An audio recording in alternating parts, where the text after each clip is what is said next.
अस्सलाम वालेकुम दोस्तों, कैसे हैं आप? ठीक ठाक। तो दोस्तों आज आज से हम बायोलॉजी सीरीज़ स्टार्ट करने जा रहे हैं। तो ये जो बायोलॉजी का पहला चैप्टर है, ठीक है, इसका नेम है इंट्रोडक्शन टू बायोलॉजी। और ये जो चैप्टर है ये 9th की बायोलॉजी का पहला चैप्टर है। मतलब हम जो अभी लेक्चर्स की सीरीज़ स्टार्ट करेंगे उसमें हम कवर करेंगे 9th की बायोलॉजी, कंप्लीट बायोलॉजी हम डिस्कस करेंगे। और ये जो 1 2 3 4 वगैरह ये जो क्वेश्चंस के नंबर्स हैं ये एमसीक्यूज़ हैं। मतलब 9th की बायोलॉजी हम चैप्टर वाइज डिस्कस करेंगे इन द फॉर्म ऑफ एमसीक्यूज़। इसमें आपको 9th की बायोलॉजी के कंप्लीट एमसीक्यूज़ मिलेंगे। और ये जो चैप्टर है ये चैप्टर नंबर 1 है, ठीक है। तो इसी तरह चैप्टर नंबर 2 3 4 5 जितने भी 9 या 10 चैप्टर्स हैं मुकम्मल हम सीरीज़ वाइज डिस्कस करेंगे। आज का जो पहला क्लास है उसमें हम डिस्कस करेंगे chapter number 1 introduction to biology. और ये जो चैप्टर एमसीक्यूज़ हम डिस्कस करेंगे ये विद एक्सप्लेनेशन होंगे। एक एक एमसीक्यूज़ आपको एक्सप्लेन भी किया जाएगा।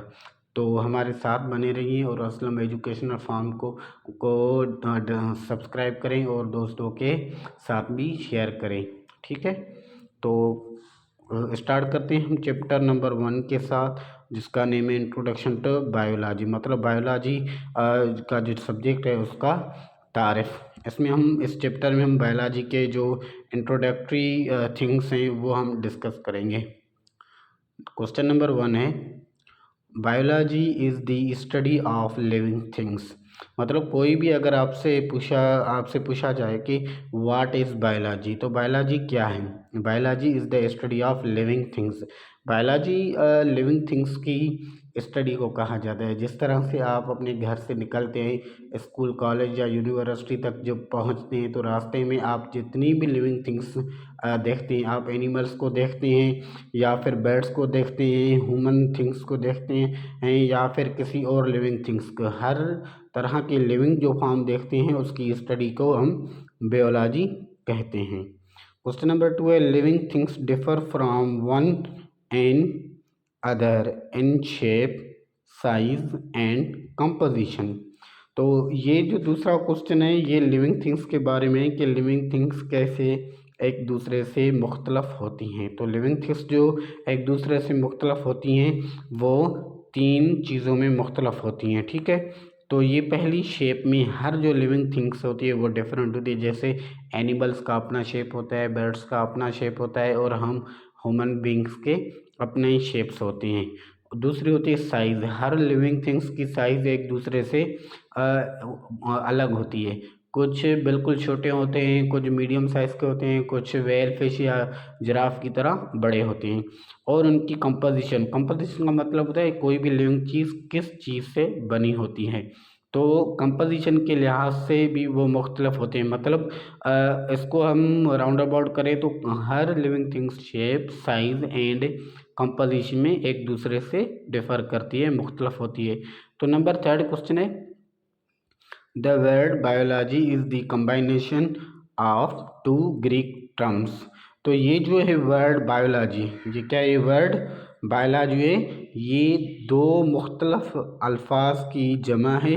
मतलब ये जो वर्ड बायोलॉजी है ये ग्रीक लैंग्वेज से लिया गया है, ठीक है। तो ग्रीक लैंग्वेज से लिया गया है कौन से अल्फाज से?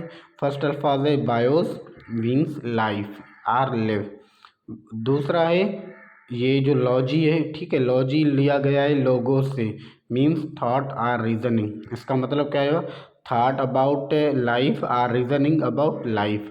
बायो लिया गया है बायोस से means life or live. Logy लिया गया है लोगोस से, मतलब बायोलॉजी के अल्फाज की मीनिंग क्या होगी? Study about life. तो लफ्ज़ बायोलॉजी जैसे हम पहले पढ़ कर आए कि biology is the study of living things, तो बायोलॉजी के दोनों अल्फाज की मीनिंग भी यही बनती है कि बायोस और लोगोस को मिलाकर जो हम मीनिंग बनाएंगे उसको ये मीनिंग होगी कि biology means study of life और नॉलेज अबाउट लिविंग थिंग्स। अच्छा, ये बायोलॉजी ग्रीक टर्म से के क्यों लिया गया है? क्योंकि जो बायोलॉजी की जो स्टडी की बुनियाद रखी थी वो ग्रीक स्कॉलर्स उसने रखी थी, उन्होंने ये टर्म बनाया था। तो ज़ाहिर बात है वो उन्होंने ये टर्म्स अपनी लैंग्वेज से ड्राइव किए लिए। क्वेश्चन नंबर 4 है, biology means study of life. ये सेम क्वेश्चन है जो हम ऊपर पढ़कर आए कि बायोज और लोगोस को मिलाकर बायोलॉजी की मीनिंग क्या बनेगी? स्टडी ऑफ लाइफ बनेगी। Question number 5, there are 3 main divisions of biology. अभी बायोलॉजी तो एक बहुत बड़ा समंदर हो गया जिसको स्टडी करना किसी एक इंसान के बस में नहीं। तो ग्रीक स्कॉलर्स ने क्या किया, बायोलॉजी की डिस्ट्रीब्यूशन की, या उनके बाद जो साइंटिस्ट आए उन्होंने भी बायोलॉजी की डिस्ट्रीब्यूशन की। हर किसी ने अपने अंदाज से बायोलॉजी को डिस्ट्रीब्यूट किया। ठीक है, इस वक्त बहुत सारी ब्रांचेस हैं, बट उनमें से जो मेन ब्रांचेस कितनी हैं? वो 3 हैं। ठीक है, नंबर 1 जूलॉजी। जूलॉजी का मतलब क्या है? Study of animals. Greek term जू जून से लिया गया है। जून क्या है? एक ग्रीन टर्म है, लेते हैं ग्रीन टर्म है, तो मीन्स क्या हुई के एनिमल्स। मीन्स क्या हुई के एनिमल्स। मतलब जूलॉजी क्या है? Study of animals. जितनी भी साइंस की ब्रांचेस में हम एनिमल्स के बारे में स्टडी करेंगे उनको जूलॉजी में शामिल किया गया। क्वेश्चन नंबर 7 है, बॉटनी स्टडी ऑफ प्लांट्स। ये भी ग्रीक टर्म से लिया गया। बोटेनी मीन्स प्लांट, मतलब बॉटनी क्या हुआ? Study of plants. स्टडी बहुत सारे जो पौधे हैं दुनिया में, पूरे के जो पौधे प्लांट्स होते हैं उनकी स्टडी को हम बॉटनी कहते हैं। नंबर 8 जो है microbiology, study of microscopic organism. सबसे पहले आपको ये मालूम होना क्या चाहिए कि माइक्रोस्कोपिक क्या होता है। तो माइक्रोस्कोपिक उस ऑर्गेनिज्म को कहते हैं जो हमें इन 2 आँखों से नज़र नहीं आता। क्यों नज़र ही नहीं आता? क्योंकि ये जो हम ऊपर पढ़ के उनकी जो साइज़ है वो बहुत ही छोटी होती है। तो इसको देखने के लिए हम एक इंस्ट्रूमेंट इस्तेमाल करते हैं जिसको माइक्रोस्कोप कहा जाता है। तो microscope is an instrument which is used to see invisible microorganisms which are called microscopic organism। Microbiology उन जानदारों की स्टडी को कहते हैं जो माइक्रोस्कोप के बिना नज़र नहीं आते। नंबर 9 है ग्रीक टर्म्स। माइक्रोस्कोप ये कैसे बना? माइक्रो का मतलब क्या है? माइक्रो मतलब स्मॉल, मैक्रो मतलब लार्ज।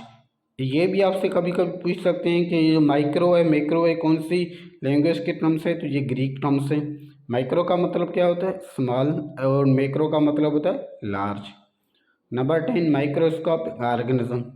ये वही क्वेश्चन रिपीट हो रहा है। माइक्रोस्कोपिक ऑर्गेनिज्म किसे कहते हैं? Those organisms which can be seen only with the help of microscope. वो जानदार जो सिर्फ और सिर्फ माइक्रोस्कोप की मदद से देखे जाएं उन्हें हम क्या कहते हैं? उन्हें माइक्रोस्कोपिक ऑर्गेनिज्म कहा जाता है। ठीक है, तो हम अपने लेक्चर को आगे बढ़ाते हैं।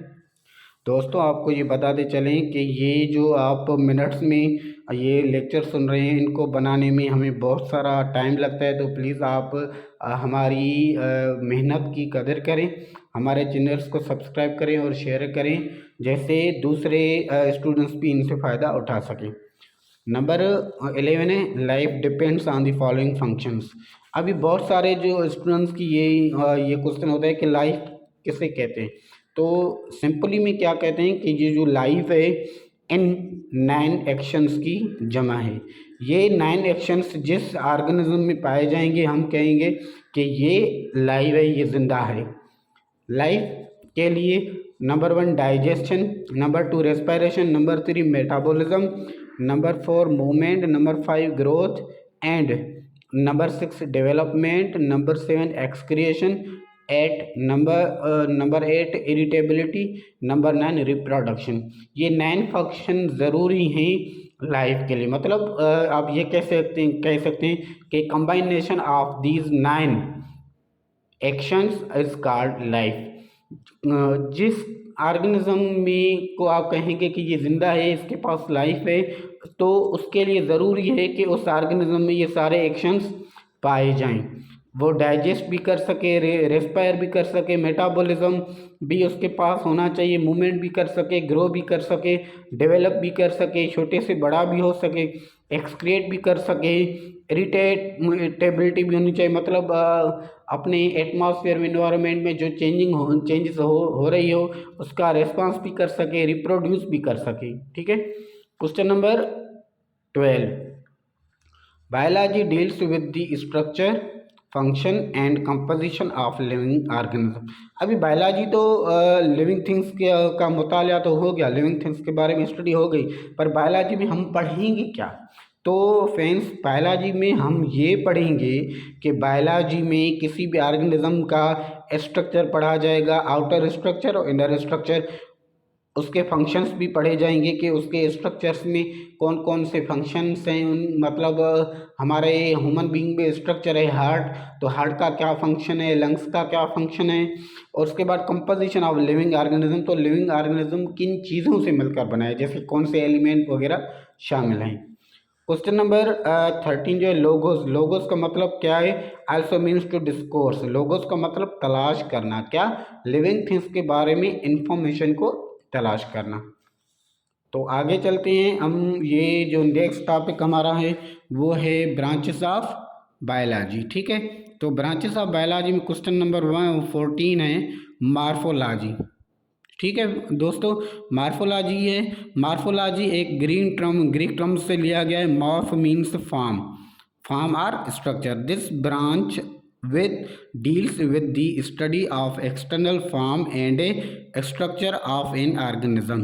अभी मॉर्फोलॉजी क्या होता है कि किसी भी ऑर्गेनिज्म के जो आउटर स्ट्रक्चर्स जिसको हम देख सकते हैं, जैसे कि आप किसी भी एनिमल्स के स्ट्रक्चर, लेग्स या आईज, हेयर वगैरह देख सकते हैं, तो उनके आउटर स्ट्रक्चर्स, जो स्ट्रक्चर्स हम देख सकते हैं, उनकी स्टडी को मॉर्फोलॉजी कहते हैं।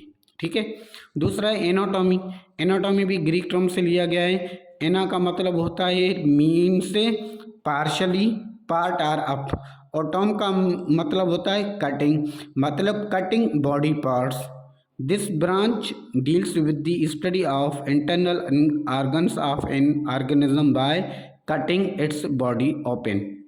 अब किसी भी ऑर्गेनिज्म के अगर आप ऊपर वाले स्ट्रक्चर को कट करते हैं तो उनके अंदर भी और स्ट्रक्चर्स होंगे।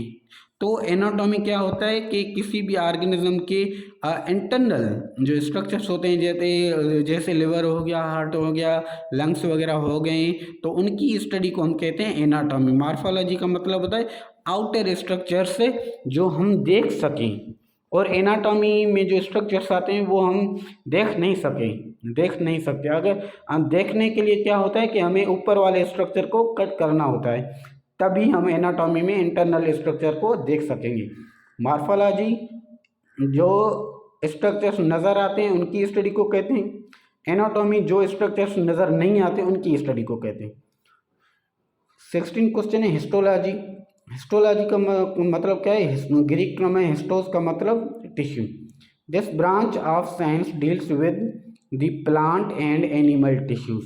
टिश्यूज एक स्ट्रक्चर होता है जो कि सेल्स की कंबाइनेशन से बनता है, उन टिश्यूज की स्टडी को हम कहते हैं हिस्टोलॉजी। ये आपको, ये टर्म्स की मीनिंग आपको याद होना चाहिए, इनमें से बहुत सारे एमसीक्यूज बनते हैं। Histos means tissue.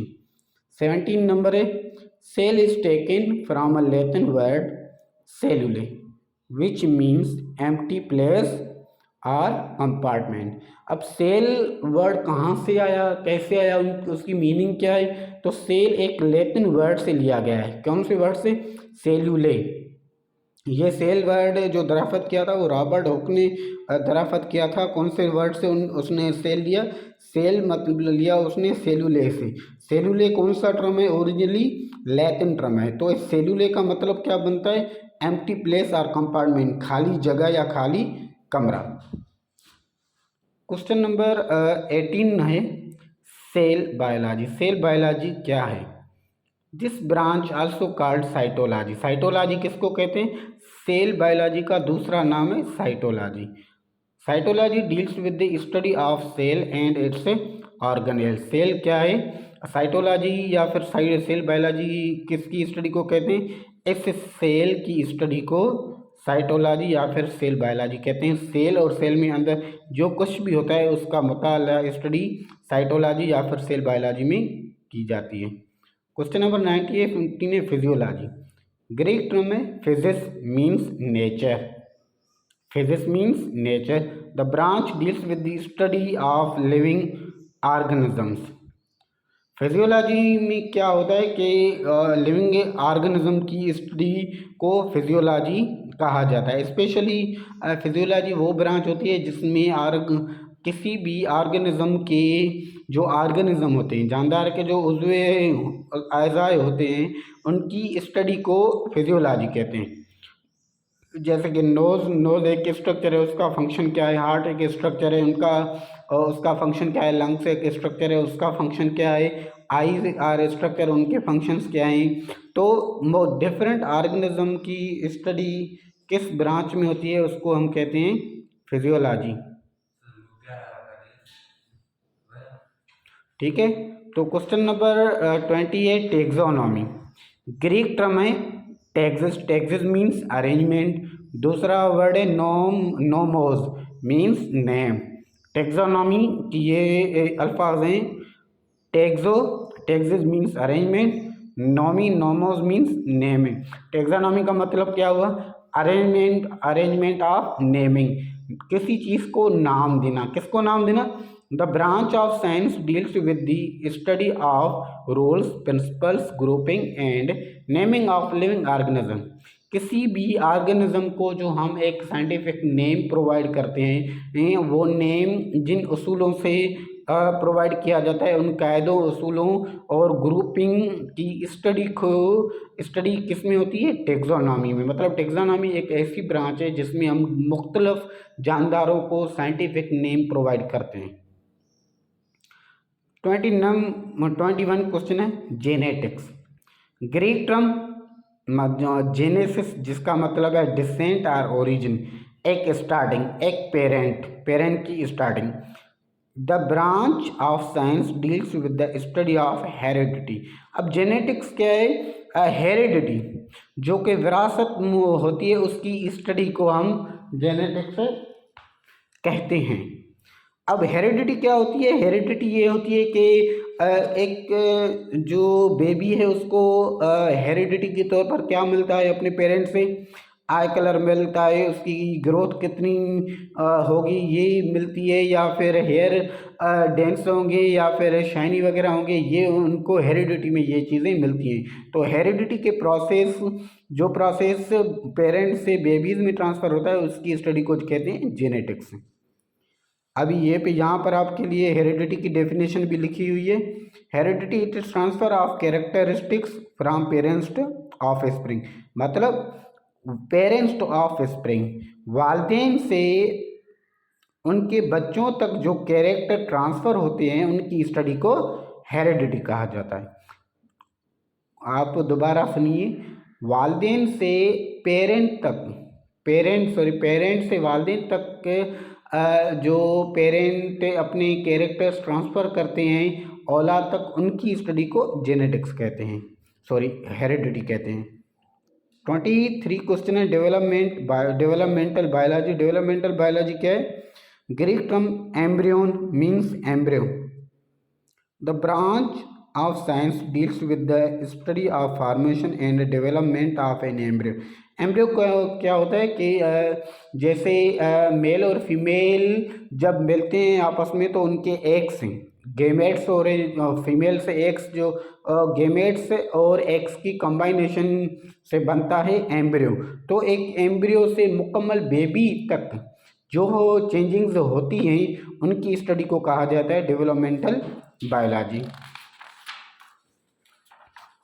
आगे चलते हैं हम अपनी स्टडी की तरफ।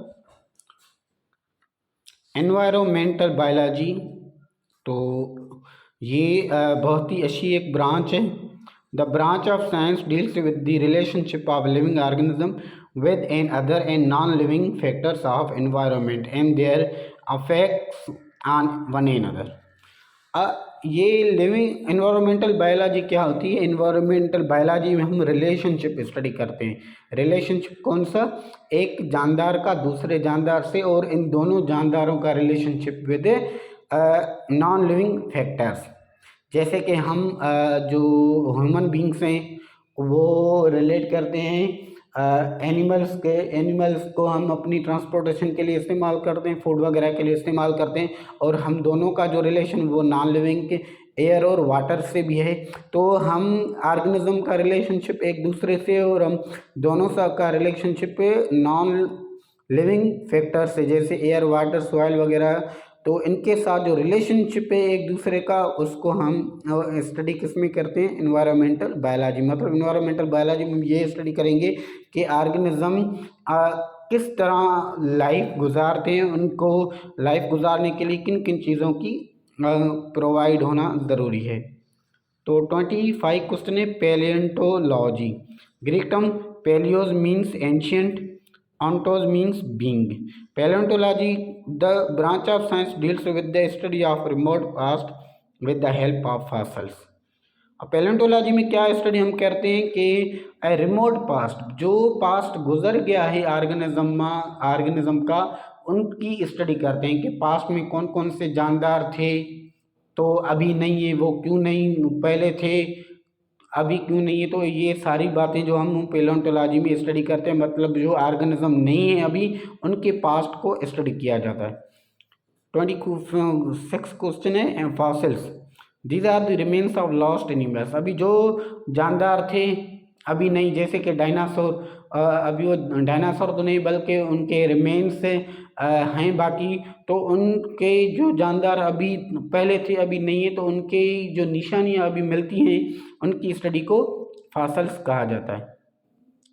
बायोटेक्नोलॉजी एक बहुत ही मॉडर्न बायो साइंस है। The study about techniques for manipulation of genes to bring the changes in structure and location of genes। Biotechnology एक ऐसी बायो की ब्रांच है जिसमें हम ये स्टडी करते हैं कि किसी एक ऑर्गेनिज्म की जीन्स में कोई भी तब्दीली कैसे लाई जाए कि उस एक ऑर्गेनिज्म से दूसरा ऑर्गेनिज्म कैसे बनाया जाए। Question number 28 parasitology. Greek term है para means up, the study of parasites. Parasites की स्टडी को हम कहते हैं पैरासाइटोलॉजी। और नीचे ही लिखा है कि पैरासाइट्स क्या होते हैं? The organisms which get their food from other organism. ऐसे भी ऑर्गेनिजम्स होते हैं जो अपनी जो ग़िज़ा होती है वो दूसरे ऑर्गेनिज्म से हासिल करते हैं। जैसे हमारे ही हेयर में होते हैं लाउस, ठीक है, जुएँ वगैरह जो होती हैं वो अपना फूड हमारी ब्लड से हासिल करते हैं, तो वो इनको हम पैरासाइट कहते हैं, जो अपनी ग़िज़ा दूसरे ऑर्गेनिज्म से हासिल करें। 30 है फार्मेकोलॉजी। ग्रीक टर्म फार्माकोन means drug. The study about actions of drug. कौन सी ड्रग का कौन सा एक्शन होता है, कौन सी ड्रग किस डिजीज़ के लिए इस्तेमाल होती है, तो जो ड्रग्स की स्टडी को हम कहते हैं फार्मेकोलॉजी। उसके बेनिफिट्स हार्म्स वगैरह की हर चीज़ हम फार्मेकोलॉजी में स्टडी करते हैं। क्वेश्चन नंबर 31 है सोशियोबायोलॉजी। सोशियोबायोलॉजी क्या होता है? लैटिन टर्म है सोशरी मीन्स टू एसोसिएट, एक दूसरे से रिश्ता रखना। The study of social behaviour और social interaction of living organism between themselves. एक माशरे में जो ऑर्गेनिजम्स होते हैं उनकी आपस में रिलेशन को क्या कहा जाता है? इसको हम सोशियोबायोलॉजी में कहते हैं। ज़्यादा वही। क्वेश्चन नंबर 32 है मॉलिक्यूलर बायोलॉजी। सब हाँ वो होते बैठा था। 32 है मॉलिक्यूलर बायोलॉजी।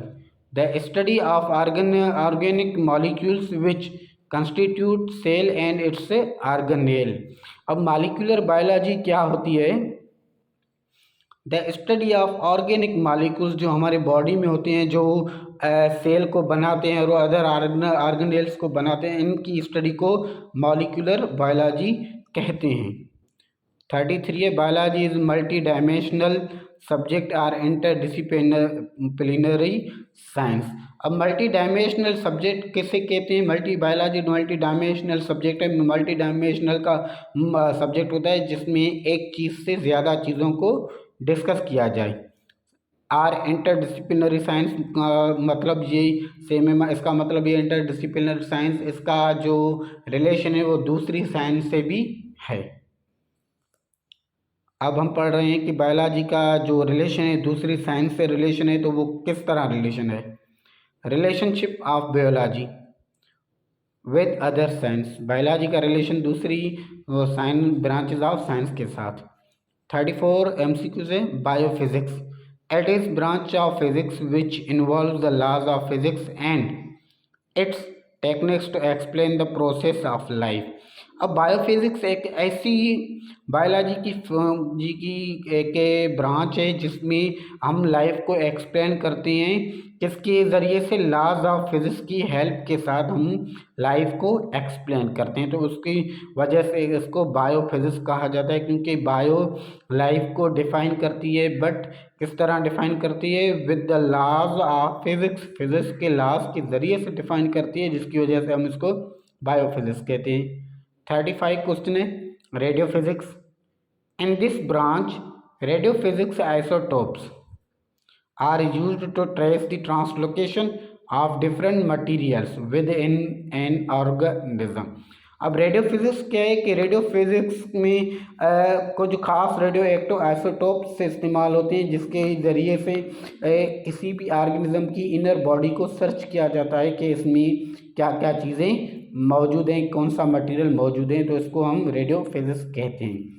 आइए चलते हैं आगे। क्वेश्चन नंबर 36 के ज़रिए, radio labelling and carbon dating also show some uses of radio active isotope in determining the age of fossils. अब ये रेडियो फिजिक्स की एक ब्रांच है, तो रेडियो लेबलिंग और कार्बन डेटिंग एक रेडियो फिजिक्स के दो प्रोसेस होते हैं, उनको कैसे क्यों इस्तेमाल करते हैं? तो radio physics labelling radio physics को जो फासल्स मौजूद होते हैं, ओल्ड ऑर्गेनिजम्स के जो फासल निशानियाँ मौजूद होते हैं, उनकी ज़रिए से हम उनकी एज का पता लगाते हैं। Radio physics labelling carbon dating, जो जिससे आप समझ लें कि डायनासोर क्या कोई भी रिमेन मिल गया, फासल मिल गया, तो इन दोनों प्रोसेस के ज़रिए से उस डायनासोर की एज मालूम कर सकते हैं। 38 है, biometry plays important role and research. Biometry क्या है? एक बायोलॉजी की ब्रांच है जिसमें मैथमेटिक्स के ज़रिए मैथमेटिक्स मिक्स करके हम रिसर्च में काम लाते हैं। कोई भी बायो की जो रिसर्च होती है वो बायोमेट्री में सॉल्व होती है। बायोमेट्री में बायो के साथ मैथ को इस्तेमाल किया जाता है।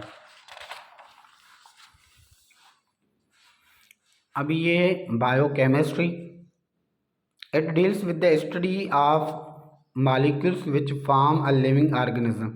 It also explains the synthesis of molecules and their functions in human body. Biochemistry क्या है? केमिस्ट्री और बायोलॉजी की एक से मिलकर एक ब्रांच बनती है जिसको बायोकेमिस्ट्री कहते हैं। बायोकेमिस्ट्री में जो मॉलिक्यूल्स ऑर्गेनिज्म की एक बॉडी में मौजूद होते हैं, उन मॉलिक्यूल्स की स्टडी को बायोकेमिस्ट्री कहा जाता है। वो मॉलिक्यूल्स कैसे बनते हैं, उनके फंक्शंस बॉडी में क्या है, ये सारा कुछ हम बायोकेमिस्ट्री में स्टडी करते हैं। क्वेश्चन नंबर 39 है, the word Jio means. Jio word का क्या है मतलब? अर्थ। जैसे कि आमतौर पर जियो मतलब अर्थ, लॉजी मतलब स्टडी ऑफ अर्थ। 40 क्वेश्चन है, biogeography, the branch deals with the distribution of different living organisms in different geographical regions of the world. Biogeography हम उसे कहते हैं कि मुख्तलिफ ऑर्गेनिज्म इस धरती के मुख्तलिफ हिस्सों में रहते हैं, उन मुख्तलिफ हिस्सों के हवाले से उन जानदारों की स्टडी को बायोजियोग्राफी कहा जाता है। आगे चलते हैं हम। Careers in biology. अब भी बायोलॉजी अगर कोई पढ़ ले, बायोलॉजी में डिग्री हो गई, समझे आप ये समझ लें कि बायोलॉजी में किसी ने एमएससी करनी है तो किस बायो की ब्रांच में एमएससी करनी है और उस ब्रांच में एमएससी करने के बाद उसको कौन सी फील्ड मिल सकती है, तो इसको हम कहते हैं करियर्स इन बायोलॉजी। फर्स्ट है medicine deals with the diagnosis and treatment of diseases. अगर कोई बंदा मेडिसिन में डिग्री कर ले तो उसको मेडिसिन के रिलेशन में डिग्री मिलेगी, मतलब उसको मेडिसिन में काम करना पड़ेगा। तो मेडिसिन क्या होती है? Diagnosis treatment of disease. तो मुख्तलिफ डिजीज़ से के लिए कौन सी मेडिसिन इस्तेमाल होती है, ये हम मेडिसिन की डिग्री में पढ़ते हैं। सर्जरी। सर्जरी क्या होती है? Surgery deals with repair, replacement और रिमूवल ऑफ अफेक्टेड ऑर्गन। हम आमतौर पर सुनते हैं कि उसकी सर्जरी हुई, तो सर्जरी क्या है? सर्जरी ये है कि सर्जरी में हम कोई भी मतलब जो डिफेक्टेड ऑर्गन होगा, कोई ऑर्गन काम नहीं कर रहा, तो या तो हमको रिपेयर करेंगे, बनाएंगे दोबारा, रिप्लेसमेंट करेंगे, उसकी जगह कोई और लगा देंगे, या फिर रिमूवल ऑफ अफेक्टेड ऑर्गन, हम उस ऑर्गन को ही हटा देंगे। तो सर्जरी का मतलब ये होता है ऑर्गन को ठीक करना, उसकी जगह के पे कोई दूसरा ऑर्गन फिक्स करना। 43 को क्वेश्चन है, agriculture deals with the production of varieties of crops, fruits, vegetables and dairy products. Agriculture क्या है? एग्रीकल्चर में क्या करते हैं कि क्रॉप्स के बारे में स्टडी की जाती है, फ्रूट्स या फिर वेजिटेबल्स या डेयरी प्रोडक्ट्स, मिल्क में से जो चीज़ें बनती हैं वो कैसे बनती हैं, ये सारा कुछ हम एग्रीकल्चर में स्टडी करते हैं। क्रॉप्स के बारे में, फ्रूट, वेजिटेबल, डेयरी प्रोडक्ट्स के बारे में। 44 क्वेश्चन है, horticulture deals with the new varieties of plants and their products. अभी हॉर्टिकल्चर क्या है? एग्रीकल्चर की एक ब्रांच है। हॉर्टिकल्चर में हम क्या पढ़ते हैं कि प्लांट्स के न्यू जो स्पीशीज हैं वो कैसे तैयार हो सकते हैं। Forestry plays an important role in development of new forests as well as preservation of existing ones. Forestry में क्या होता है कि फॉरेस्ट्री में हम ये पढ़ते हैं कि जो फॉरेस्ट्स हैं तबाह हो चुके हैं, उन तबाह हो चुके फॉरेस्ट्स को हम दोबारा कैसे आबाद कर सकते हैं, और जो हैं फॉरेस्ट आबाद हैं उनकी देखभाल कैसे कर सकते हैं। क्वेश्चन नंबर 46 है, animal husbandry deals with the with care and breeding of animals which are beneficial for human। अब एनिमल हस्बेंड्री आजकल बहुत ही ज़्यादा हो रही है, तो उसमें क्या करते हैं, हम एनिमल्स को पालते हैं, किसके लिए पालते हैं? इंसान के फ़ायदे के लिए। फॉर एग्जांपल आजकल जो चिकन हम पालते हैं, चिकन फार्म हाउस में पालते हैं, तो ये भी एक एनिमल हस्बेंड्री का काइंड है। दूसरा है horticulture and animal science or parts of agriculture. अब यहाँ पर जो हमने हॉर्टिकल्चर के बारे में पढ़ा और यहाँ पर एनिमल हस्बेंड्री, ये दोनों भी एग्रीकल्चर के दो ब्रांचेस हैं। Fisheries deals with increase quantity and quality of fish products.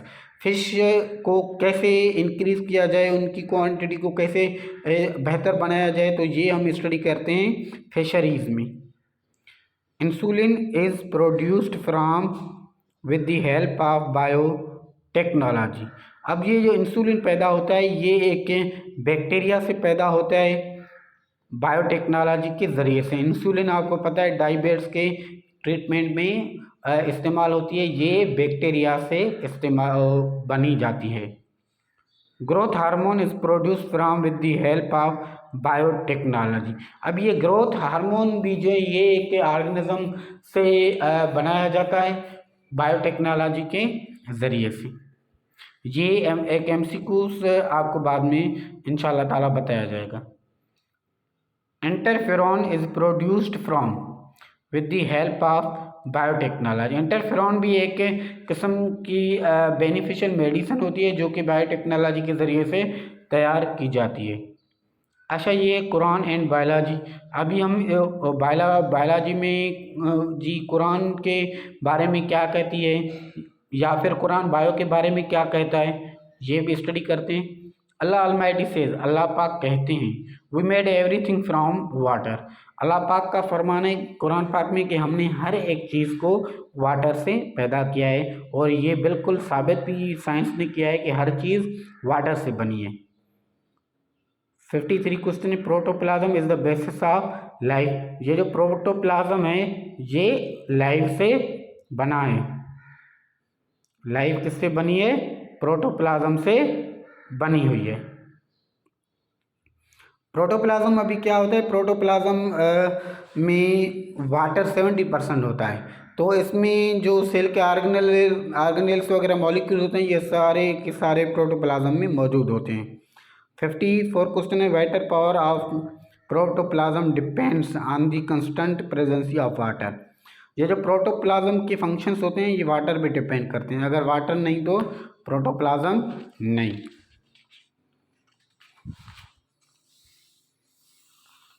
अभी हम आगे चलते हैं इस चैप्टर के जो अहम MCQs ये हैं कि इस बायो में मुस्लिम साइंटिस्ट की कंट्रीब्यूशन क्या है। 55 MCQs हैं। The Muslim scientist began experiments and observations in first century of हिजरा। मुसलमान जो साइंटिस्ट थे उन्होंने एक्सपेरिमेंट्स कब स्टार्ट की और ऑब्जर्वेशन ये मुसलमानों के ईजाद है, तो इन्होंने हिजरा की फर्स्ट सेंचुरी में ही उन्होंने ये दो चीज़ें स्टार्ट की थी। पहला साइंटिस्ट है Jabir bin Hayyan. Jabir bin Hayyan कब पैदा हुए? 1722 में पैदा हुए और 817 में AD में इनकी वफ़ात हो गई। ये कहाँ पैदा हुए थे? He was born in Iran, ये ईरान में पैदा हुए थे। He was a chemist but also wrote a number of books on plants and animals. Jabir bin Hayyan जो थे बेसिकली केमिस्ट थे, केमिस्ट्री के माहिर थे, बट इन्होंने प्लांट्स और एनिमल्स पे भी बुक लिखे हैं। ही रोट अल नबातात एंड अल हैवान। अल नबातात जो बुक लिखी थी वो प्लांट्स के बारे में थी, अल हैवान मतलब एनिमल्स के बारे में थी। ये आप याद कर लें कहाँ पैदा हुए, कब पैदा हुए और कब वफात पाई, कौन कौन से बुक्स लिखी, इन बुक्स के मीनिंग वगैरह ये बिल्कुल आ सकते हैं। 16 है अब्दुल मालिक असमई, ठीक है, ये भी एक ग्रेट जूलॉजिस्ट है। You are the great zoologist. कब पैदा हुए? 1751 में पैदा हुए और 828 में वफात पाई AD में। इन्होंने कौन से बुक्स लिखे? इन्होंने बहुत ज़्यादा बुक्स लिखे। अल खेल लिखी, खेल मतलब हॉर्सेस, अल खेल बुक्स जो है हॉर्सेस के बारे में लिखी। अल इबिल लिखी, अल इबिल बुक्स कैमल्स के बारे में थी। अल शाट लिखी जो कि शीप के बारे में थी। अल वहूश लिखी जो कि वाइल्ड एनिमल्स जंगली जानदार जो हैं उनके बारे में थी। एंड खलकुल इंसान जो कि इंसान ज़ात के बारे में थी। ये सारी बुक्स उन्होंने लिखी। जिस खलकुल इंसान में ये बताया कि बॉडी के कौन पार्ट का कौन सा फंक्शन होता है। ये सारे बुक्स और उनकी मीनिंग आप अच्छी तरह से याद कर लें। दूसरा है अबू अली सीना।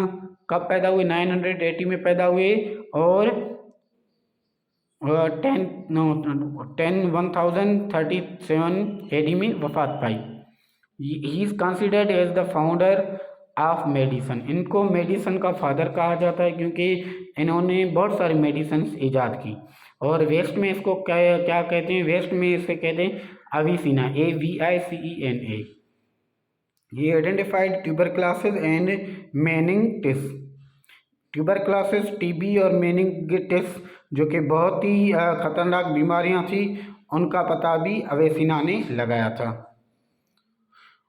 और अवेसिना ने एक किताब भी लिखी थी, रोट अल कानून एंड फिल तिब अल शिफा। अल कानून किताब और फिल तिब अल शिफा जिसमें मेडिसन और डिजीज़ का जिक्र है, ये दोनों किताब भी अबू अली सीना ने लिखी थी।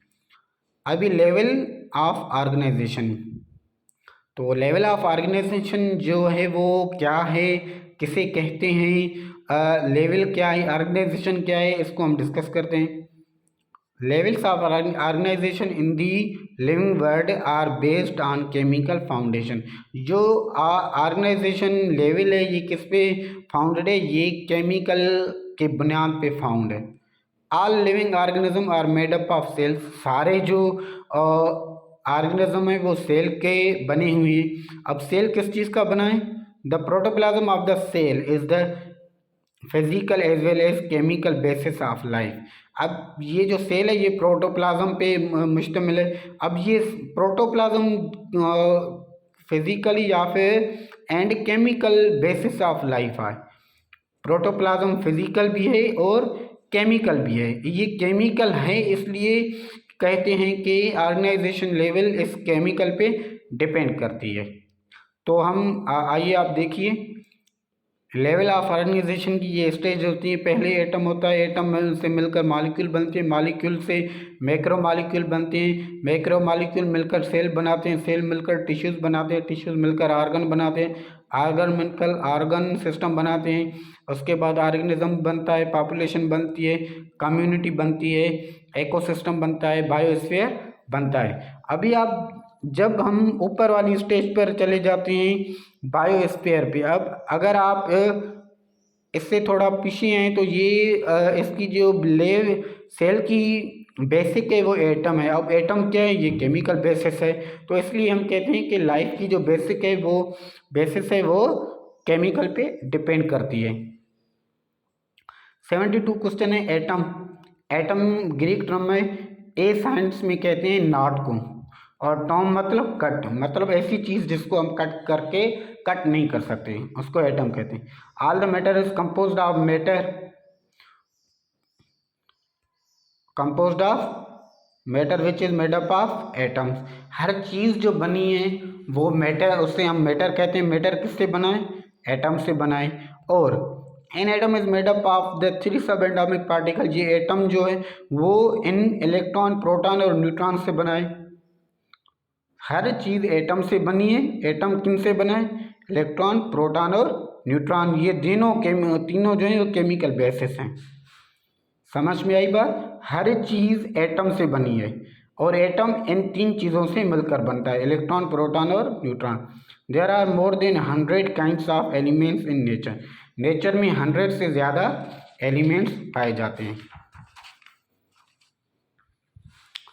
तो 100 से ज़्यादा जो नेचर में एलिमेंट पाए जाते हैं, 16 elements are called bio elements. इन एलिमेंट्स में जो 16 एलिमेंट्स होते हैं उनको हम बायो एलिमेंट कहते हैं। ठीक है, बायो एलिमेंट मतलब जो एलिमेंट ज़िंदगी को बनाने में हेल्प करें। These 6 elements are basic elements of life. और इन 16 एलिमेंट्स में से ये जो 6 एलिमेंट हैं ये और भी ताकतवर हैं, और भी मतलब ज़्यादा अहमियत वाले हैं। इनमें से कौन से 6 एलिमेंट्स हैं? ये carbon, hydrogen, oxygen, nitrogen, sulphur and phosphorus. ये 6 एलिमेंट इन 16 से और भी ज़्यादा अहमियत वाले हैं। Molecules are found by the binding of atoms. Molecule क्या है? जब एक या दो फिर या ज़्यादा से एटम आपस में मिलते हैं तो मॉलिक्यूल बनाते हैं। Molecules are classified as, molecules के कितने किस्म अकसाम होते हैं? 2 अकसाम होते हैं। माइक्रो मॉलिक्यूल जैसे glucose, amino acid, fatty acid, ये माइक्रो छोटे मॉलिक्यूल होते हैं। दूसरे होते हैं मैक्रो मॉलिक्यूल्स जैसे कार्बोहाइड्रेट्स, प्रोटीन, लिपिड्स, ये बड़े मॉलिक्यूल्स होते हैं। ठीक है। Amino acids are the building blocks of protein. Amino acid से प्रोटीन बनती है। मतलब ये भी कह सकते हैं कि basic unit of protein is amino acid. Fatty acids are the building blocks of lipids. Lipids किससे बनते हैं? फैटी एसिड से बनते हैं। मोनोसैकराइड्स सिंगुलर, मोनो का मतलब होता है सिंगुलर, मोनोसैकराइड्स मतलब single sugar molecule are the building blocks of all other sugars and carbohydrate. ये जो भी हर किस्म के अकसाम की शुगर या फिर कार्बोहाइड्रेट होते हैं वो मोनोसैकराइड से बनते हैं। When biomolecules work together in the form of suspension it is called protoplasm.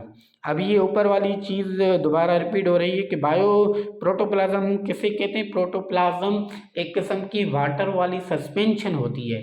उस सस्पेंशन में क्या होता है? ये बायोमॉलिक्यूल्स मिलकर काम करते हैं। ये बायोमॉलिक्यूल्स जब वाटर से मिलकर काम करेंगे एक लाइफ को प्रोड्यूस करने के लिए, तो उसको हम कहते हैं प्रोटोप्लाज्म।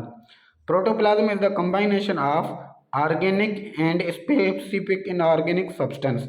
और प्रोटोप्लाज्म में ज़्यादातर क्या होते हैं, ऑर्गेनिक मॉलिक्यूल्स होते हैं, ऑर्गेनिक और कुछ सम स्पेसिफिक के इनऑर्गेनिक मॉलिक्यूल्स होते हैं। मतलब प्रोटोप्लाज्म में ऑर्गेनिक मॉलिक्यूल भी होते हैं और इनऑर्गेनिक मॉलिक्यूल्स दोनों होते हैं। आगे चलते हैं हम। फ्रेंड्स, आगे चलने से पहले मैं आपको एक बार दोबारा कह रहा हूँ कि ये जो MCQs हमने निकाले हैं ये बहुत दिनों की मेहनत से आपके लिए निकाली है। अगर आप इस पूरे चैप्टर के MCQs कर लेते हैं तो इंशाल्लाह ताला बायो की कोई भी इस चैप्टर की टेस्ट आपके हाथ से नहीं जाएगी। आप इनको अच्छी तरह से सुनें और दोस्तों से शेयर भी करें प्लीज़। 85 क्वेश्चन है, when protoplasm work in the form of a unit is called as cell. अभी इस प्रोटोप्लाज्म में क्या होता है, इस बहुत सारे जो बायो एलिमेंट्स वाटर के साथ मिलकर एक यूनिट की तरह काम करेंगे, तो इसको हम कहेंगे cell. Similar type of cells organised in a group is called tissue. हम पहले ये टिश्यू क्या होता है कि जब सिमिलर टाइप ऑफ सेल एक दूसरे से मिलते हैं तो एक स्ट्रक्चर न्यू स्ट्रक्चर बनती है जिसको हम टिश्यू कहते हैं। The different types of tissues arranged in a particular manner to work together are called organs. अब क्या होता है कि जिस तरह से कुछ सेल्स आपस में मिले और एक न्यू स्ट्रक्चर बना जिसको हमने नाम दिया टिश्यूज़ का, तो इसी तरह कुछ टिश्यूज़ भी आपस में मिलती हैं। सिमिलर टिश्यूज़ जब आपस में मिलती हैं तो वो एक के ऑर्गन फॉर्म करेंगे। मतलब सिमिलर टाइप ऑफ पहले सेल बनेंगे, सिमिलर टाइप ऑफ सेल मिलकर टिश्यू बनाएंगे और उसके बाद जब सिमिलर टाइप ऑफ टिश्यूज आपस में मिलेंगे तो हम उसको कहेंगे ऑर्गन। पहले बेसिक है सेल, सेल से ऑर्गन बनेंगे, फिर ऑर्गन से सेल से टिश्यू बनेंगे, फिर टिश्यू से ऑर्गन बनेंगे। Organs of different types work in a coordinated manner to perform a function called organ system। अभी ये सेल से टिश्यू बना, टिश्यू से एक ऑर्गन बना, और ऑर्गन अब क्या करेगा कि ऑर्गन कोई भी एक स्पेसिफिक काम करेगा। ऑर्गन क्या करेगा, कोई भी स्पेसिफिक काम करेगा। ऑर्गन को एक खास काम मिलता है, जैसे हार्ट का काम होता है ब्लड को पंप करना, आई का काम होता है सी करना, वॉश करना। तो इसी तरह से हर एक ऑर्गन का डिफरेंट काम होगा, जो जब वो एक काम करेंगे तो उसको हम कहेंगे ऑर्गन सिस्टम। और कभी कभी ये होता है कि एक ऑर्गन से ज़्यादा 2 या 3 ऑर्गन मिलकर एक काम करते हैं, तो उसको भी हम ऑर्गन सिस्टम कहते हैं। जैसे कि हमारा ब्रेन, स्पाइनल कॉर्ड, डिफरेंट किस्म की नर्व्स मिलकर एक ही काम करते हैं, पूरे बॉडी की मैसेजेस वगैरह करते हैं। Different organ systems functioning in coordination as a unit is called multi cellular organism. अब एक पूरी बॉडी में जो डिफरेंट ऑर्गन्स हैं, ऑर्गन सिस्टम से इन सारे ऑर्गन्स को मिलाकर ये सारे ऑर्गन सिस्टम जो मिलकर फंक्शन करते हैं, तो इनसे बनता है एक मल्टी सेलुलर ऑर्गेनिज्म। जैसे आप खुद को ही देख लें, आपका एक ऑर्गन नोज़ है, वो अपना काम करता है, लंग्स अपना काम करते हैं, आइज़ अपना काम करते हैं, आपके फीट हैंड्स अपना अपना काम करते हैं, आपकी टंग अपना काम करती है, आपका लिवर अपना काम करता है। ये सारे ऑर्गन्स जब आपस में मिलते हैं तो आप बन जाते हैं। मतलब आप जो मल्टी सेलुलर ऑर्गेनिज्म हैं ये किस तरह हैं, ये इस लेवल की तरह हैं। पहले आप छोटे थे, सेल्स बने, न्यू मतलब जब आप अपनी मदर के पेट में थे सेल्स बने, सेल्स से फिर आपके टिश्यूज़ बने, टिश्यूज़ से ऑर्गन्स बने, ऑर्गन्स के ऑर्गन सिस्टम बने, और ऑर्गन सिस्टम्स और डिफरेंट ऑर्गन्स ने मिलकर आपको बना दिया। मतलब आप एक ऑर्गेनिज्म बन गए। अभी यहाँ पर कुछ टर्म्स होते हैं। Multi cellular organism. Multi cellular organism क्या होता है? It is made up of many cells. ऐसा ऑर्गेनिज्म जो एक से ज़्यादा सेल्स का बना हो उसको मल्टी सेलुलर ऑर्गेनिज्म कह सकते हैं। एक से ज़्यादा सेल बिलियन मिलीनियन कितने भी हो सकते हैं। 91 क्वेश्चन है, यूनिसेलुलर ऑर्गेनिज्म किसे कहते हैं? It is made up of only one cell, जो एक सेल का बना हो, जैसे बैक्टीरिया फकत एक सेल का बना होता है। थर्ड टर्म होता है एसेलुलर। एसेलुलर, ए मतलब नॉट, हमने पहले ही पढ़ लिया है। एसेलुलर मतलब non cellular. It is made up of no cells. ऐसा ऑर्गेनिज्म जो लिविंग और नॉन लिविंग के बीच में हो, एक बाउंड्री लाइन हो, जो सेल से मिलकर नहीं बना हो। जिस तरह हम कहते हैं कि वायरस, वो एसेलुलर है। The species is the smallest unit of taxonomic level of organisation. अब जो स्पेशीज टेक्सोनोमिक जो लेवल है उसका छोटे से छोटा जो हिस्सा है वो स्पेशीज है। स्पेशीज ऑर्गेनाइजेशन क्या कहते हैं, किसको कहते हैं? It includes morphological similar organism which interbreed and produce fertile spring. अब स्पेशी ऑर्गेनाइजेशन क्या कहते हैं? स्पेशी ऑर्गेनाइजेशन उसको कहते हैं जिस ऑर्गेनिज्म में ऐसे दो स्पेशीज हो जो मॉर्फोलॉजिकल सिमिलर हो, उनके आउटर जो स्ट्रक्चर्स हैं वो सेम हो और वो इंटरब्रीड कर सकें। मतलब इंटरब्रीड का मतलब वो आपस में जब सेक्स कर सकते हैं और उसके बाद वो अपने यंग वंस बेबीज को भी पैदा कर सकते हैं। ये आप याद रख लें। स्पेशीज ऑर्गेनाइजेशन में उनके स्ट्रक्चर्स भी सेम हो, वो आपस में इंटरब्रीड मतलब इंटरब्रीड करने के बाद अपने जैसे बच्चे भी पैदा कर सकते हैं।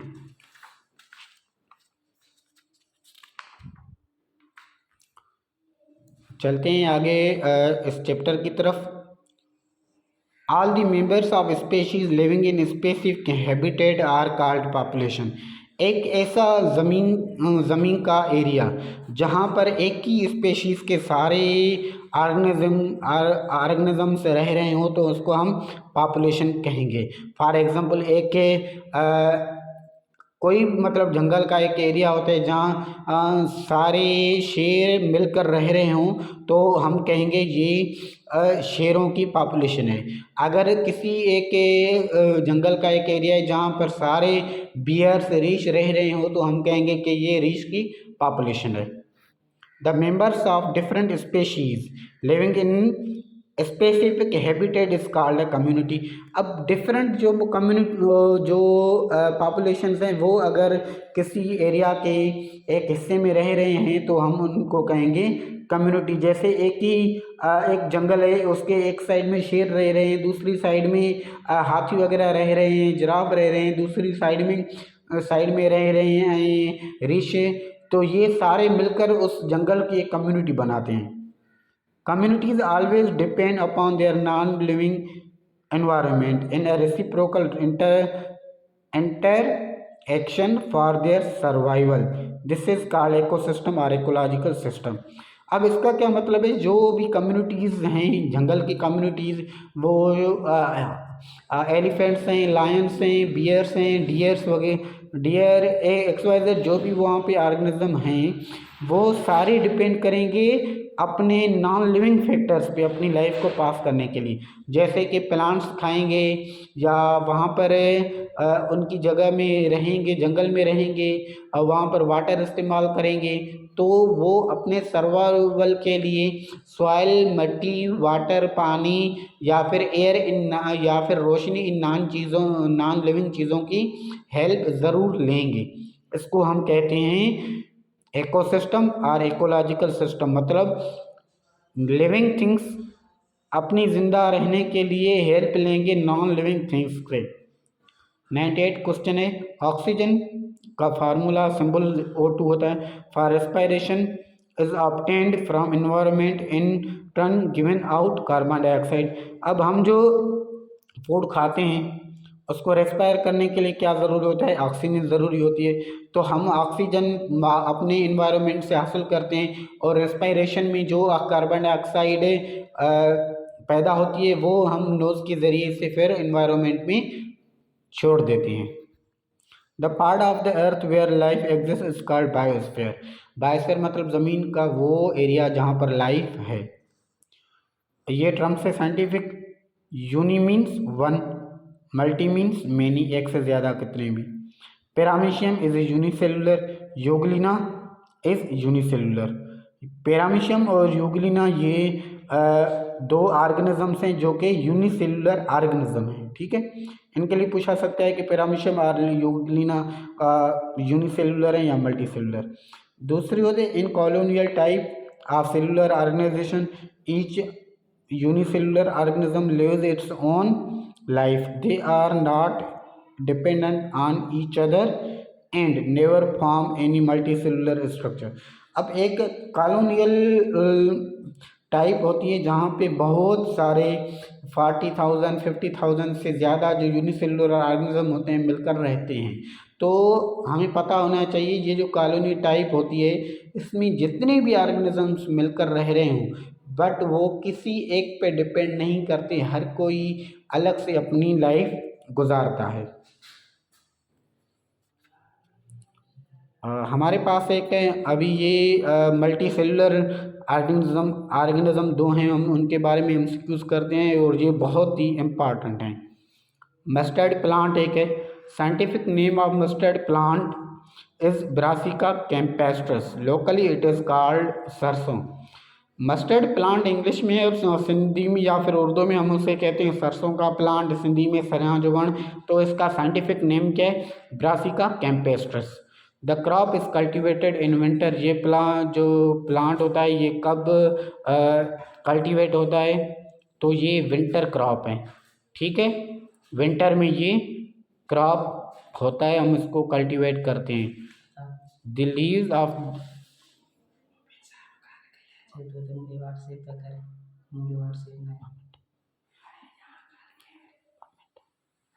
the leaves of this plant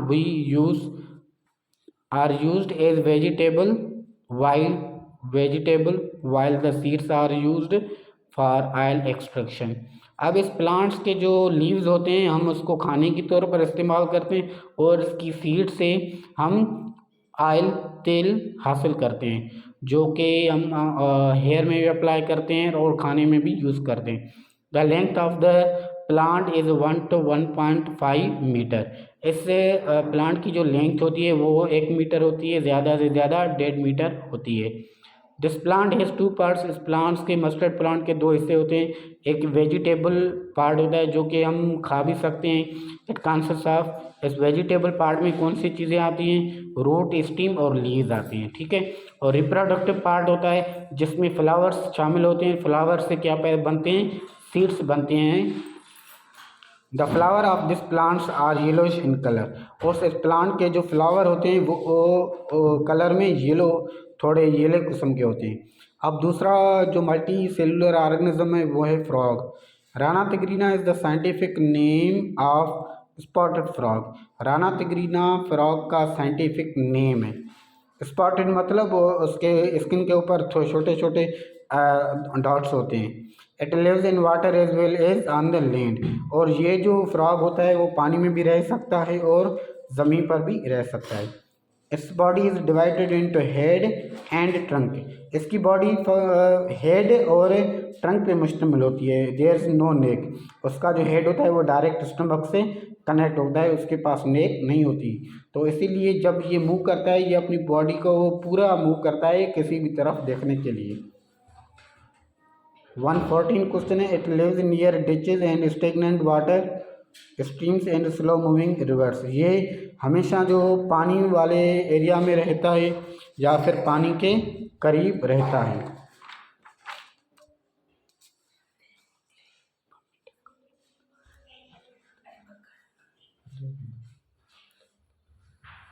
question number 115 है। It feeds on insects. ये जो फ्रॉग होता है क्या खाता है? ये इंसेक्ट्स खाता है। Vasa efferentia is related to reproductive system. Vasa efferentia ये इसकी एक नर्व है, ये किसके साथ रिलेट करती है, ये इसके रिप्रोडक्टिव सिस्टम के साथ रिलेट करती है। ये एमसीक्यू भी बड़ा अहम है। मैंने एक पास पेपर में भी देखा था कि वासा एफरेंशिया जो है वो किसके साथ रिलेट करती है, तो ये रिप्रोडक्टिव सिस्टम से रिलेट करती है। 117 है, the organs are made up of different tissues such as epithelial, glandular, nervous and muscular tissues. तो इसके आर्गन्स कौन से टिश्यू से मिलकर बने? इसके फ्रॉग के जो आर्गन्स हैं वो epithelial, glandular, nervous and muscular tissues से मिलकर बनते हैं। आपको ये मालूम होना चाहिए कि फ्रॉग जो है वो फ्रॉग की बॉडी हम इंसानों से बहुत मिलती जुलती है, इसलिए जो न्यू डॉक्टर्स होते हैं उनके ऑपरेशन भी इस फ्रॉग पर सिखाया जाता है। अभी ये है यूनिसेलुलर ऑर्गेनिज्म एमोबा। एमोबा भी एक बहुत ही इंपॉर्टेंट टॉपिक है, आप इसके एमसीक्यूज भी अच्छी तरह से नोट कर लें। 118 क्वेश्चन है, amoeba is a unicellular organism. ये आ सकता है कि एमोबा यूनिसेलुलर है, मल्टी सेलुलर, तो ये यूनिसेलुलर है। Found in the mud of shallow ponds, ये भी वाटर में पाया जाता है। इट्स साइज इज 0.25 mm, इसकी जो साइज है 0.25 मिलीमीटर है। It has a regular shape, इसका जो बॉडी शेप है वो रेगुलर नहीं इरेगुलर है, ठीक है। Its cell membrane help in movement of molecules and protect cytoplasm. अब इसका बॉडी जो है वो एक मेम्ब्रेन में क्लोज होती है। ये मेम्ब्रेन चीज़ों को इसके बॉडी के अंदर भी करता है और बाहर भी करता है। ये मेम्ब्रेन इसके साइटोप्लाज्म की हिफाजत भी करती है। और ये इसका जो साइटोप्लाज्म है वो दो हिस्सों में तकसीम होता है। एक तो होता है एक्टोप्लाज्म जो जेल लाइक होता है। एक्टोप्लाज्म होता है आउटर पार्ट ऑफ प्रोटोप्लाज्म, मतलब प्रोटोप्लाज्म जो एमोबा के आउटर पार्ट ऑफ प्लोजम साइटोप्लाज्म है। साइटोप्लाज्म का बाहर वाला ऐसा उसको कहते हैं एक्टोप्लाज्म, ये जेल लाइक होता है और ये क्लियर और ट्रांसपेरेंट होता है आउटर पार्ट। दूसरा होता है endoplasm, inner part of cytoplasm is called endoplasm और ये सॉलिड लाइक होता है।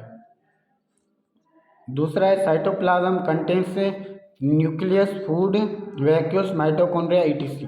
अब साइटोप्लाज्म में बहुत ही सारी चीज़ें होती है, जैसे हमारे साइटोप्लाज्म में होते हैं माइटोकॉन्ड्रिया ईटीसी, तो इसके साइटोप्लाज्म में भी न्यूक्लियस, फूड वैक्यूल्स, माइटोकॉन्ड्रिया हर चीज़ साइटोप्लाज्म में मौजूद होती है। Amoeba move by false feet called pseudopodia. अभी जो ये एमोबा मूव करता है, मूवमेंट करता है, ये स्यूडोपोडिया के ज़रिए से, ये थ्रेड लाइक स्ट्रक्चर्स होते हैं, ये स्यूडोपोडिया के ज़रिए से मूव करता है और ये फॉल्स फीट होती हैं, ये रियल नहीं होते। तो चलते हैं हम इस चैप्टर की फाइनल टॉपिक की तरफ। प्लीज़ आपको अगेन ये रिक्वेस्ट है कि ये जो सारी मेहनत हमने की है ये आपकी नॉलेज के लिए की है, आप इसका रिस्पॉन्स ज़रूर करें। ये है वॉलवॉक्स। वॉलवॉक्स भी एक किस्म की ऑर्गेनिज्म होती है। 126 क्वेश्चन है, volvox is a polyphyletic genus of chlorophyte green algae. अब पॉलीफाइटिक जेनस क्या होता है, मतलब ये बहुत जीन की जो ग्रीन एल्गी है उनके पिछले वाले नस्लों से ताल्लुक़ रखता है और ये क्लोरोफाइट होता है, मतलब इसमें क्लोरोफिल, वॉलवॉक्स में क्लोरोफिल मौजूद होता है। In the family of वोल्कासी।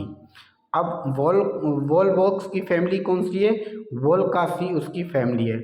पॉलीफाइट having many ancestors, ये जो टर्म है पॉलीफाइटिक, ये पॉलीफाइटिक का मतलब है हैविंग मैनी एंसेस्टर्स, जिसके बहुत सारे खानदान फैमिलीज हों। It forms spherical colonies of up to 50,000 cells. अब ये वॉलवॉक्स किस टाइप की रहायश करता है? ये कॉलोनियल टाइप में रहते हैं, स्फेरिकल कॉलोनीज में रहते हैं। आपको ये पूछा जा सकता है कि वॉलवॉक्स कैसे रहते हैं। ये कॉलोनीज कौन सी कॉलोनीज? स्फेरिकल कॉलोनीज में रहते हैं जिसमें 50,000 से ज़्यादा सेल्स हो सकते हैं। 129 क्वेश्चन है, they live in a variety of fresh water habitat. और वॉलवॉक्स के इम्पॉर्टेंट थिंग ये है कि ये फ्रेश वाटर में रहते हैं।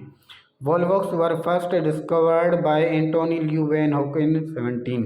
वॉलवॉक्स को जो पहले डिस्कवर किया था वो एंटोनी ल्यू वैन हुक ने डिस्कवर किया था 17 में। देवर वंस कॉल्ड एलजी, पहले उनको एलजी कहा जाता था, बाद में उनको अलग नाम दिया गया। They move with the help of flagella, तो ये जो वॉलवॉक्स मूव करते हैं वो फ्लैजिला की हेल्प से मूव करते हैं। Volvox are photosynthetic, they have chlorophyll. और वॉलवॉक्स जो फोटोसिंथेटिक कर सकते हैं, फोटोसिंथेसिस का अमल वॉलवॉक्स में होता है क्योंकि वॉलवॉक्स में क्लोरोफिल मौजूद होता है। लास्ट क्वेश्चन है 134, these tiny creatures are not harmful to us because they do not produce any harmful material. हमारे लिए सबसे इम्पॉर्टेंट चीज़ वॉलवॉक्स में ये कि वॉलवॉक्स हमारे लिए नुकसानकार नहीं, क्योंकि ये कोई भी ऐसी चीज़ पैदा नहीं करते जो कि हमें नुकसानदाह हो। तो दोस्तों आज का ये हमारा टॉपिक पूरा होता है chapter number 1 introduction to biology का। इसमें हमने कवर किए हैं 134 MCQs। तो दोस्तों प्लीज़ आप ये जो मेहनत देख रहे हैं इसका रेस्पॉन्स ज़रूर करें, हमारे चैनल को विज़िट करें, सब्सक्राइब करें और अपने दोस्तों से भी शेयर करें, तो जब वो भी इस चीज़ से फ़ायदा उठा सकें। ये आपको बायोलॉजी स्पेशली मेडिकल टेस्ट में और SST की टेस्ट में बहुत बहुत हेल्प करने वाली है। ठीक है, तो नेक्स्ट वीडियो के लिए भी हमारे चैनल को विज़िट ज़रूर करें। इंशाल्लाह ताला बहुत जल्द हम चैप्टर नंबर दूसरा वो भी सर्च कर उसके कंप्लीट MCQs आपके लिए बनाकर अपलोड करेंगे। अल्लाह हाफ़िज़।